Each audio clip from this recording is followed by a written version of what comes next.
All right. Limping into 2019. Okay. I'm glad you guys are here this morning.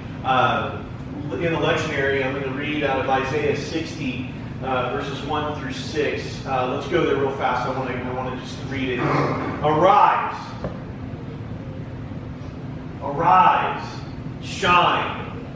Your light has come. And the glory of the Lord has risen upon you. Darkness shall cover the earth, and thick darkness the peoples, but the Lord will arise upon you. And his glory will appear over you. Nations shall come to your light, kings the brightness of your dawn. Lift up your eyes and look around. They all gather together. They come to you. Your sons shall come from far away. Your daughters shall be carried on their nurses' arms. Then you shall see and be radiant. Your heart shall thrill and rejoice, because the abundance of the sea shall be brought to you. The wealth of the nations shall come to you. A multitude of camels shall cover you. Never really hoped for a multitude of camels to cover me, but that's all right. That's a weird one, but we'll just move on. Oh, hold on. It keeps on going with camels. The young camels of Midian and Ephah, all those from Sheba shall come. They shall bring gold and frankincense and shall proclaim the praise of the Lord. Today is Epiphany. Epiphany means a moment of sudden insight. Right? An epiphany is a moment of sudden insight. It's like, it's always been there, but I just saw it for the first time. Epiphany. How many people have ever seen Hook? The one back in the day where it's one of the greatest Peter Pan movies ever made. It was Dustin Hoffman was Hook, and then Robin Williams was Peter Pan. Remember that movie? And I love Smeagol. I love Smeagol in Hook, and I love it when Hook one time goes, Smeagol, I have an epiphany. I have an epiphany. And then later on, Smeagol goes, whoa, I have an apostrophe. Anyways, so it's not an apostrophe, it's an epiphany. That's a stupid story, but I love that movie. So every time I think of epiphany, I hear Smeagol say, I had an apostrophe. So anyway, sorry about that. A sudden moment of insight, a sudden moment where something that's true, something that's always been true, but it's been hidden from us. There's like a thick cloud of darkness that surrounds this thing that is true. But when we see it, it's like, oh, well, that's always been true. It's just I didn't see it before, and now there's this moment of insight. So, what I want to say about Epiphany is this, is that God has always been light in a dark world. That's what Advent is about. That's what the entry of Jesus into the earth is about. That's what this day of Epiphany is about. We celebrate, the Magi that come from far off, and they bring gifts. We mistakenly think it's three, because there's three gifts, but we don't know. It could have been an entire group of people, of Magi, that had followed this star and followed the astrology and went and saw Jesus.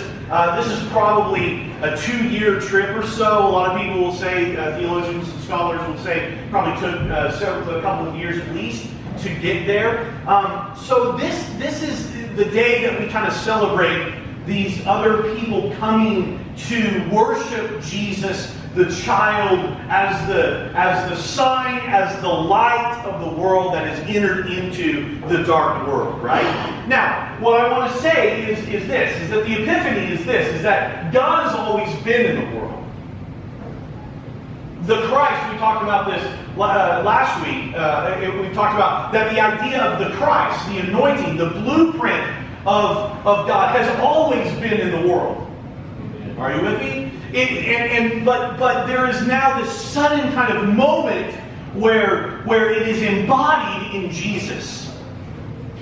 And now it becomes even more clear. It becomes even more obvious. And what I love about this story of the Magi is that the Magi are not Jewish. The Magi are, to this day, they're not Christian.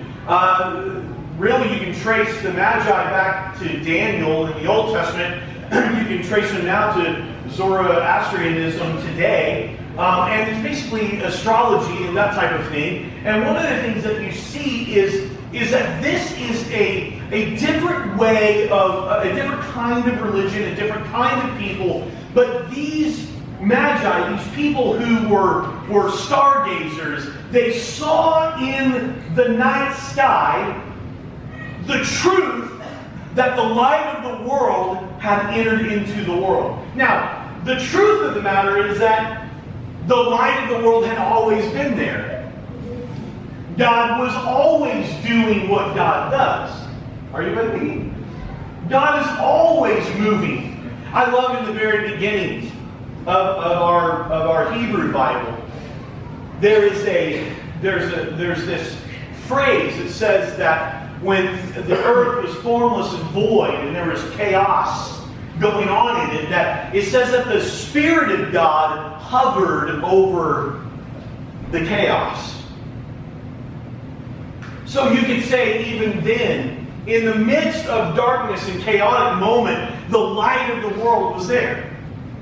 That the Spirit of God, the blueprint of God, the light of the world, the life of the world, the life of Christ in the cosmos was there for me, hovering over this creation, even though it looked chaotic and crazy and insane and dark and wild and unruly. The light of the world was there. Isaiah comes along in Isaiah 60. This is during where the people of Israel are dispersed and they're trying to rebuild and come back home, and all of these things are happening, and Isaiah speaks to them at that moment. I don't necessarily think that what Isaiah is saying here is really foretelling Jesus, but I think that what Isaiah is doing is talking about the heart of God. And it's the same heart of God for Isaiah that it was in Jesus' time when Jesus showed up. Are you with me? And so, what is that word? He says, arise, shine, the light has come.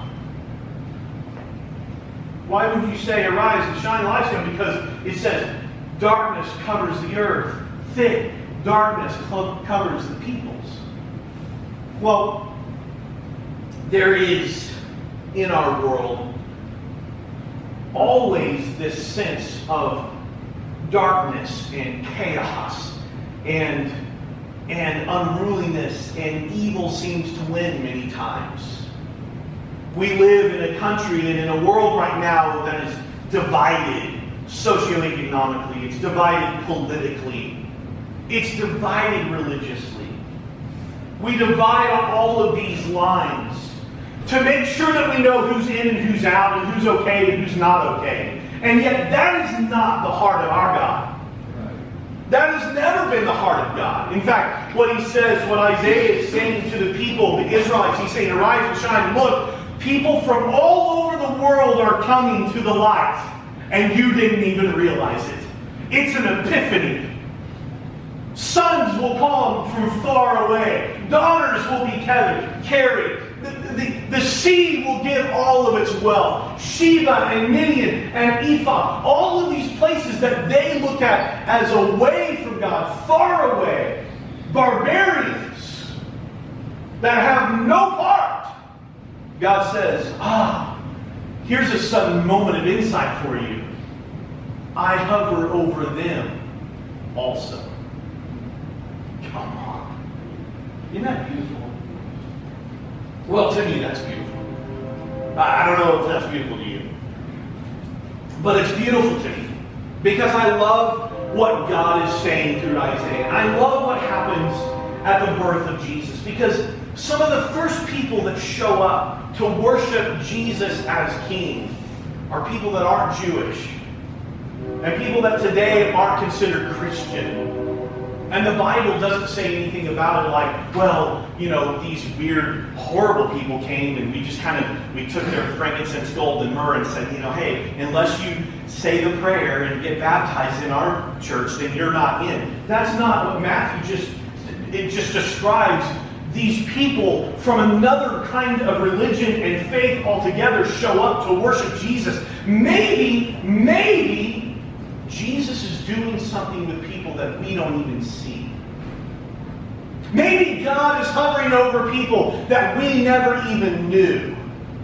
Maybe the church has become too exclusive, has become too elite, has become too arrogant and narcissistic to think that we are the only ones who see this light and get it. Maybe God is doing stuff that we have never even seen. And maybe the Epiphany today is a moment of sudden insight that God is okay, that God is in control, that the light of the world has come. And then Jesus looks at us and says, you're the light of the world.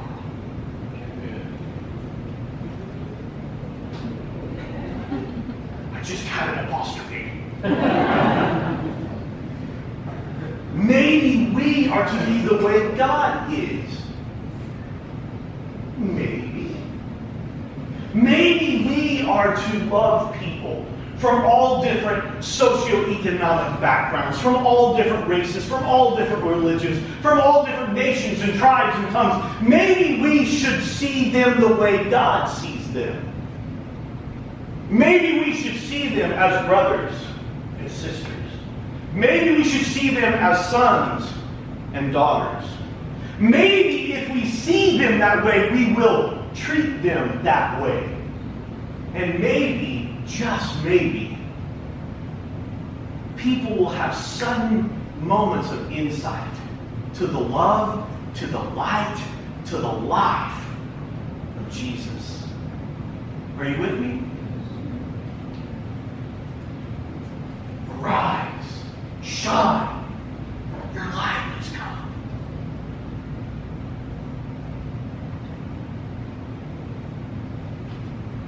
I feel like I've said all I need to say. Do you guys get that? Does that make sense? See, Epiphany is not a sudden moment of insight that I'm smarter and I get it and all these other people that are going to hell don't. The Epiphany is that the light of the world is shining on all people. There's a story of St. Patrick who went to the Celtic people. And when he first went, he fell in love with the people and he went back to the Roman Catholic Church. St. Patrick wanted to go back and be set up and established by the Roman Catholic Church for the rest of his life in a mission to these Celtic people. The Roman Catholic Church said no. They said these people are barbarians, they called them. They're barbarians. They're too stupid and simple-minded to understand the gospel of God. And so St. Patrick did what every good Jesus follower does. And he said, okay, I'm out. I will go to these people. I read a book that's called The Celtic Way of Evangelism. And the difference between the Celtic way of evangelism and the Roman Catholic way of evangelism is still true to this day. There's two different ways. The Roman Catholic way of evangelism is this. You're wrong. We're right. We will tell you how you're wrong and show you how to be right. When you believe the right things, say the right prayers, convert in the right way, you will be welcomed into this wonderful, glorious family. And you can be a part of the family of God. It's a Roman Catholic way. To this day, that's true. And most churches, in our even Protestant churches, not just Catholic churches, believe that way. We're right, you're wrong. will show you how you're wrong, show you what you need to do to be right, and then you can believe the right things so you can become a part of the right thing for the rest of your life. St. Patrick did it this way. In the book, The Celtic Way of Evangelism, which is a very small, thin book, I encourage everyone to get it. It's very easy to read. You can probably read it in a day or so. The Celtic Way of Evangelism is this. St. Patrick went and he set up a monastery in a place of mission, kind of a mission base. And what he did was he realized that the Celts had prayers for everything. Well, how could these barbarians know how to pray if they're barbarians? Who were they praying to? What were they? But they just willy-nilly prayed about everything. You can't just go off and pray any way you want to pray. But he realized that these people had these prayers, and so he just incorporated their types of prayers in the everyday morning, afternoon, and evening prayers of their little mission base. And they invited people to meals, and they opened up the mission to anyone around. And basically what they realized and what they decided to do was that if you want to come and be part of this, you can. And they realized that as people became a part of this thing that they were doing, that eventually they would look up in an epiphany, in a sudden moment of insight, and these barbarians would realize, wait a minute, I think I believe what you guys believe. He reported back to the Roman Catholic Church, and they never accepted it in a full way. They never fully embraced what Patrick was doing. But Patrick proved that something that I believe is true to this day. That the truth is that the light of the world shines on all people. And the truth is that everyone is welcome to the table and everyone is welcome to the family. And I believe in the Celtic way of evangelism, which is come and belong, and over time, if you might change your beliefs, we'll see that happen. Most Roman Catholic idea is, and most Protestant ideas are, you have to change your belief and then you can become a part. What Patrick did is, no, you're a part of it. It's because God loves you now, right here, like this. I believe that's what's happening in Isaiah 60. And I believe that's what's happening when Jesus is born and Magi come from 2-year travels to say, I want to be a part of this. There's something beautiful and glorious and holy and massive and beautiful about this thing. And we can either say, wait, you're barbarians. You need to do and say what we do and say before you can be a part of this. Or we can say, arms are wide open. Come on in and be a part. You're my brother. You're my sister. Uh-oh. I'm feeling a Russ Taff song. Come on. That's funny for like 3 people. If you grew up, Lindy gets it. How many people grew up with the Imperials and Russ Taff? Anyone? No one. You're my brother, you're my sister. So take me by the hand. Anyways, all right. So this has gone off the rails. We talked about Hogue. We talked about Russ Taff. Okay.